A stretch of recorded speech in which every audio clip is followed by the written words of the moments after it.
Umabot sa 4.1% ang naitalang bilis ng pagtaas ng presyo ng mga bilihin o inflation rate sa bansa nitong Marso. Batay po yan sa Philippine Statistics Authority o PSA. Bunsod pa rin po ito ng patuloy na pagtaas ng presyo ng produktong petrolyo. Gayunpaman, bumaba pa ang presyo ng ilang bilihin gaya ng mga pagkaing dagat. May report si Denise Osorio. Magandang balita para sa tinderang si Elsa Almenario ang pagbaba ng presyo ng kanilang benta nitong mga huling araw, lalo na nitong dumaang Semana Santa. Mas mababa pa yung isda nung lapit pa rin pumasok yung gira nun. Sa iba ang tumaas, hindi ito eh. Hindi sa pagkain, kahit gulay mababa rin eh. Ito, bumaba talaga yung isda. Bumaba sa init ang panahon. Pabor ito para sa mga consumer dahil kahit papano'y may aabot na sa kanilang mesa ng mga masusustansyang pagkain. Yung sa pangaraw-araw, isda po lahat ng bibili natin. Isda, baka, mahal baka. Kung kailangan talaga magtipid.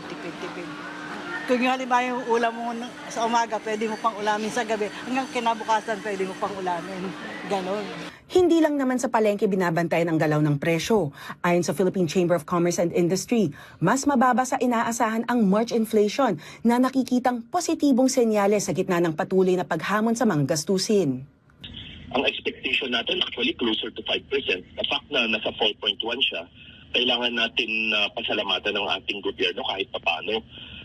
First of all, na-control nila ang presyo ng major commodities sa groceries and supermarkets. Pero giit ng PCCI, dapat din maunawaan ng karamihan ang natatanging kalagayan ng Pilipinas bilang isang bansang dumedepende sa inaangkat na langis at iba pang supply mula sa gitnang silangan. Ibig sabihin nito, kapag may pagyanig sa world market, hindi malayong agad itong maramdaman sa presyo ng petrolyo, pamasahe, kuryente at sa kabuuang gastusin ng mga negosyo at mamimili.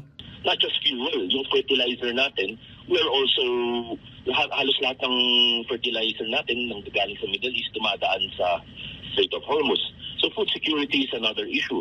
Ayon sa Philippine Statistics Authority, kabilang sa mga nagtala ng mas mabagal na taunang pagtaas ng presyo ang isda at iba pang seafood, gatas at iba pang dairy products, itlog, pati na ang mga ready-made food products. Pero kahit may pagluwag sa ilang pagkain, bumilis pa rin sa 4.1% ang headline inflation o overall inflation ng Pilipinas noong March 2026 mula sa 2.4% noong Pebrero. Umabot naman sa 2.8% ang average inflation rate ng bansa sa unang quarter ng taon. Isa sa mga pangunahing nagtulak dito ang mas mabilis na paggalaw ng mga presyong may kinalaman sa transportasyon, kuryente at iba pang fuel-related costs. Ayon sa datos, malakas ang pag-angat sa transport index habang tumaas din ang galaw ng presyo sa housing, water, electricity, gas and other fuels. Sa food basket naman, hindi pantay-pantay ang naging takbo ng mga presyo. Umabot sa 3.0% ang food inflation nitong March mula sa 1.8% noong February.